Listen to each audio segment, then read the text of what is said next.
Praise the Lord. आप सबको जय मसीह की। मैं परमेश्वर का धन्यवाद देता हूँ एक बार फिर से कि परमेश्वर ने मौका दिया है कि उसके जीवित वचन के ऊपर हम मनन करें।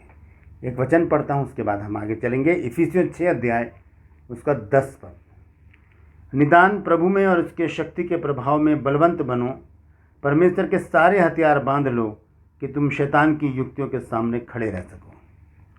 शैतान की युक्तियाँ, जी हाँ, ये बिल्कुल सच बात है और ये बाइबल से है कि शैतान बहुत ही बारीक महीन युक्तियाँ चलता है। वो बड़ी प्लानिंग से काम करता है और मनुष्य को अपने जाल में फंसा लेता है। बहुत मीठी बातें करेगा, ऐसा व्यवहार करेगा जैसे कि उसके जैसा, उससे अच्छा हमारा कोई दोस्त है ही नहीं। आज इसी विषय पर मैं बात करूंगा। मैं आपका दोस्त पास्टर राज मैसी आपसे मुखातिब हूँ और आप देख रहे हैं मेरा यूट्यूब चैनल जिसका नाम है ब्रदर राज मैसी। मैं आपसे गुजारिश करता हूँ कि आप मेरे इस चैनल को सब्सक्राइब करें, बेल आइकन को दबाएं ताकि नोटिफिकेशन आपके पास पहुँचे और नया वीडियो आपके पास बिना व्यवधान के पहुँच जाए। मेरे वीडियोज़ को लाइक करें, शेयर करें और कमेंट सेक्शन में आकर मुझे ज़रूर बताएं कि आपको मेरा प्रयास कैसा लग रहा है। Praise the Lord. तो आइए शुरू करते हैं आज के वचन को। मैं आपको बताना चाहता हूं कि किस प्रकार से शैतान ने हमारी जो आदि माता है हव्वा को अपने युक्ति के अंदर फंसाया।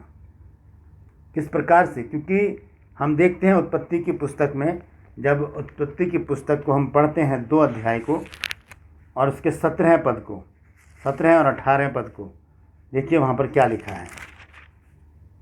Praise the Lord. यहाँ पर लिखा है, जब परमेश्वर ने उसको आज्ञा दी आदम को, यहाँ लिखा है,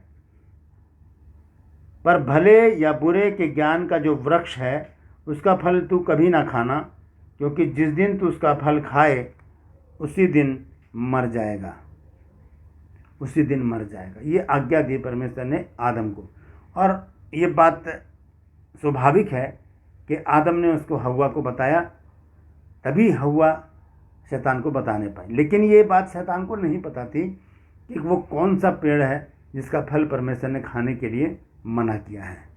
तो किस प्रकार उसने जाना, आज मैं आपको वो बताऊंगा। एक डेमो मैंने बनाया है, एक छोटा सा वीडियो है 3 मिनट का, वो देखिएगा पहले, उसके बाद हम आगे बातचीत करेंगे। हम बात करेंगे उत्पत्ति 3 अध्याय में। पहले ये वीडियो देख लीजिए। आज मैं आपको बताऊंगा इस डेमो के द्वारा कि शैतान ने किस प्रकार से हव्वा के मन से जान लिया कि वो कौन सा पेड़ है जिसका फल खाने के लिए परमेश्वर ने मना किया है। ये गिनती में आपके सामने कुछ लिख रहा हूँ, आप देख लीजिए। 10, 11, 12, 13, 14, 15 और ये 16। अब मैं आपसे पूछूंगा कि आप इसमें से कोई भी एक गिनती सोच लीजिए, फिर मैं आपसे पूछूंगा कि कौन सी लाइन में है। मान लीजिए आपने गिनती सोची है 12, ठीक है, आपने 12 गिनती सोच ली है, 12 नंबर। अब मैं आपसे पूछूंगा इस लाइन में है, आप कहेंगे नहीं। फिर मैं पूछूंगा इस लाइन में है, आप कहेंगे नहीं। फिर मैं पूछूंगा इस लाइन में है, आप कहेंगे हाँ क्योंकि 12 नंबर है इसमें, इसमें कहेंगे नहीं। फिर मैं खड़ी गिनती में पूछूंगा आपसे, खड़ी लाइन में, कि इसमें है, तब आप बताएंगे कैसे, इसमें है नहीं, इसमें है नहीं, इसमें है नहीं, इसमें है हाँ। तो खड़ी लाइन में और पड़ी लाइन में दोनों में 12 नंबर आता है, तो वो आपने जो सोचा है वो 12 नंबर है, ठीक है। तो आइए एक बार और इसको देखते हैं, अच्छी तरह से समझ लीजिएगा, फिर मैं आपको वचन से समझाऊंगा। ये मैंने पहले से लिख रखी है कुछ गिनती, 7, 8, 9, 10, 11, 12, 13, 14, 15, 16, 17, 18, 19, 20। मैं आपसे पूछूंगा कि आप इसमें से कोई भी एक गिनती सोच लीजिए।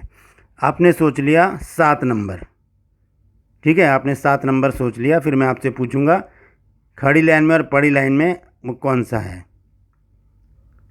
या नहीं। तो मैं पूछूंगा सबसे पहले, आपने सोची 7 नंबर, मैं पूछूंगा इस लाइन में है, आप कहेंगे नहीं। इस लाइन में है, आप कहेंगे हाँ। इस लाइन में है, आप कहेंगे नहीं। इस लाइन में है, आप कहेंगे नहीं। फिर मैं खड़ी लाइन में पूछूंगा, इसमें है, नहीं। इसमें है, हाँ है। इसमें है, नहीं। इसमें है, नहीं। इसमें है, नहीं। कौन सी गिनती निकली? 7 नंबर। तो इस प्रकार से शैतान ने हव्वा को अपने जाल में फंसाया।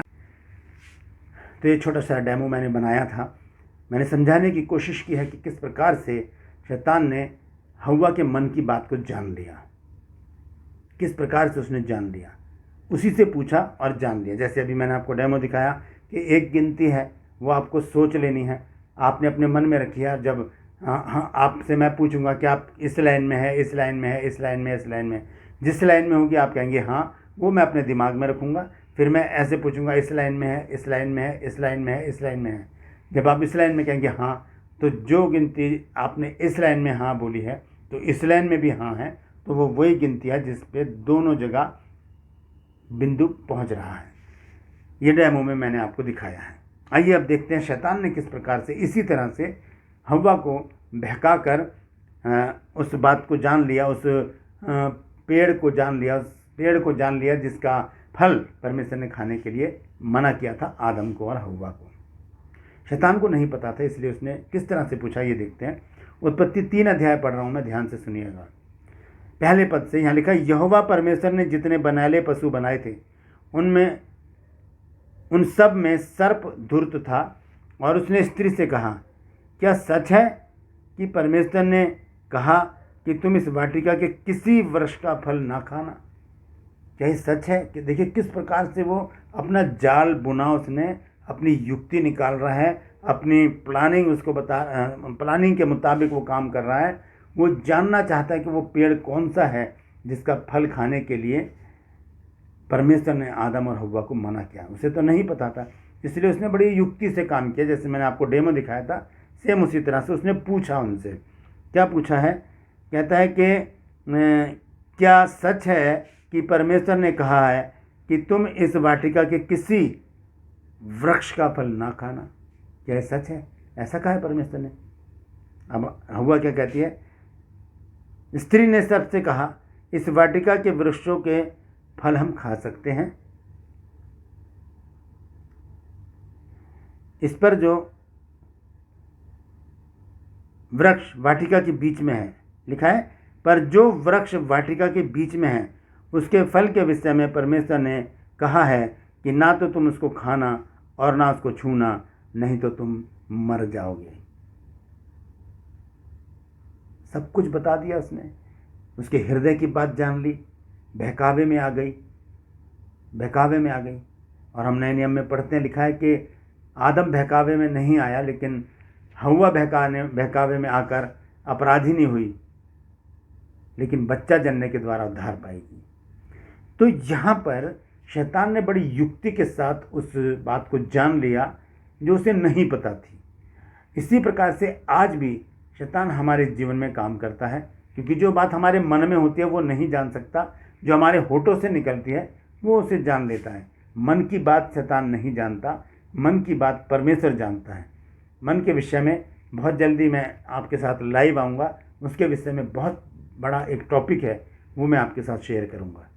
तो वो चीज़ अलग है, लेकिन मैं आपको बता रहा हूँ आज कि शैतान हमारे मन की बात नहीं जान सकता, वो हमारे मुंह से निकलवाएगा तब वो जानेगा।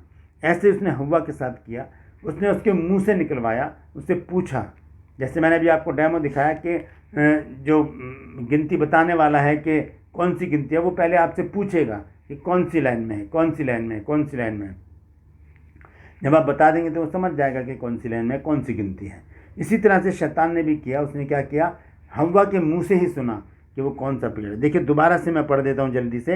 यहाँ पर मैं पढ़ रहा हूँ एक पद लिखा है, यहोवा परमेश्वर ने जितने बनैले पशु बनाए थे उन सब में सर्प धूर्त था, और उसने स्त्री से कहा, क्या सच है कि परमेश्वर ने कहा कि तुम इस वाटिका के किसी वृक्ष का फल ना खाना?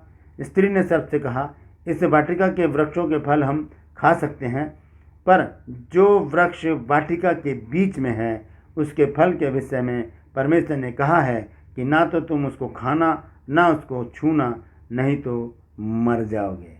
ये युक्ति वो जान गया, अब वो समझ गया कि ये वाला पेड़ है जिसका फल खाने के लिए परमेश्वर ने मना किया है। उसका काम हो चुका था, उसका काम हो चुका था, वो कामयाब हो चुका था अपनी चाल में, और वो जान चुका था कि वो कौन सा फल है। आइए आगे देखते हैं क्या लिखा है। 4 पद में लिखा है, तब सर्प ने स्त्री से कहा, तुम निश्चय ना मरोगे, वरन परमेश्वर आप जानता है कि जिस दिन तुम उसका फल खाओगे उसी दिन तुम्हारी आंखें खुल जाएंगी और तुम भले बुरे का ज्ञान पाकर परमेश्वर के तुल्य हो जाओगे। इतनी बातें कर रहा है वो, लेकिन 6 पद में आप ध्यान से सुनिएगा, वहाँ लिखा क्या है वो मैं आपको और समझाकर मैं समाप्त करूँगा।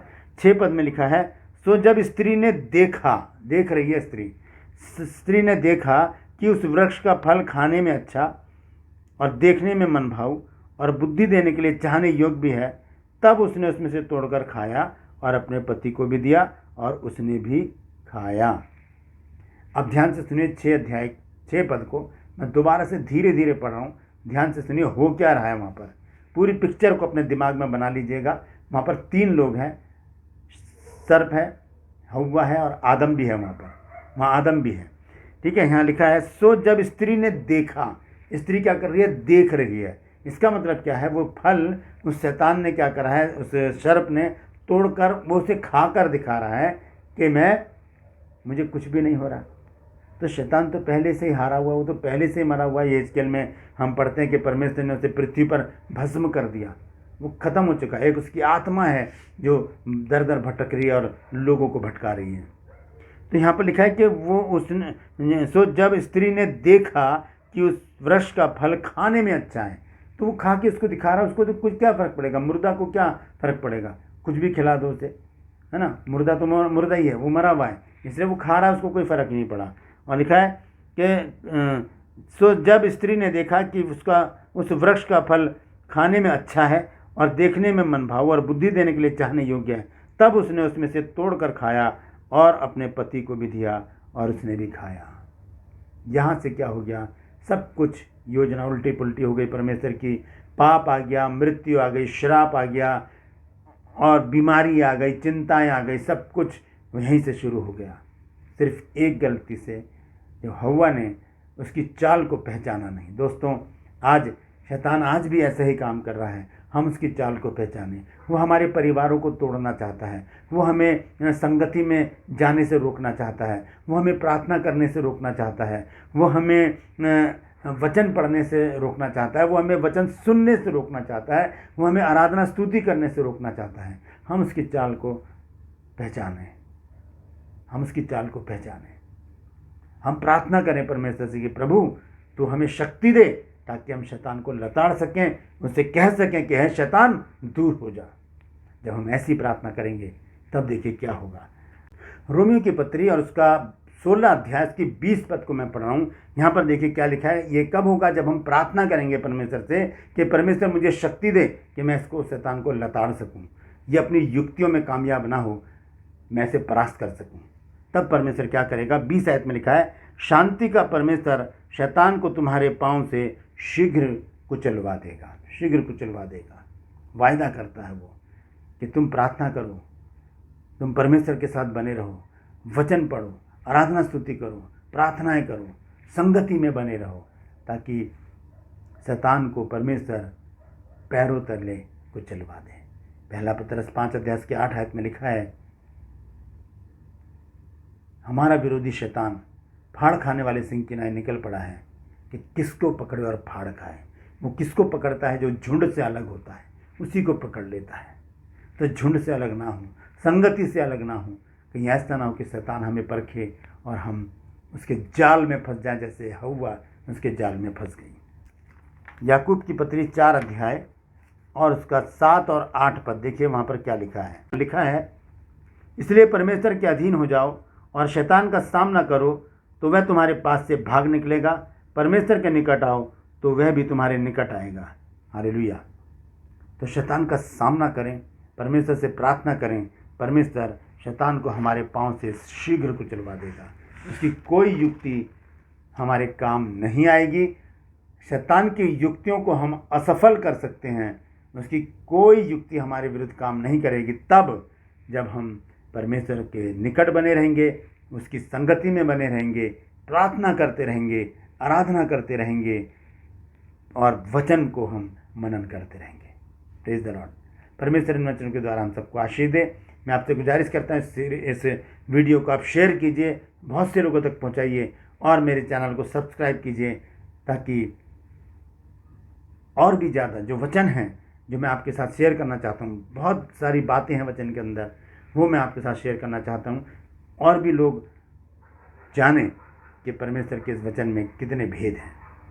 तो बने रहिए मेरे साथ। आज के लिए बस इतना ही। कल आपसे फिर मिलूँगा एक नए वीडियो के साथ। परमेश्वर आप सबको आशीष दे। Praise the Lord.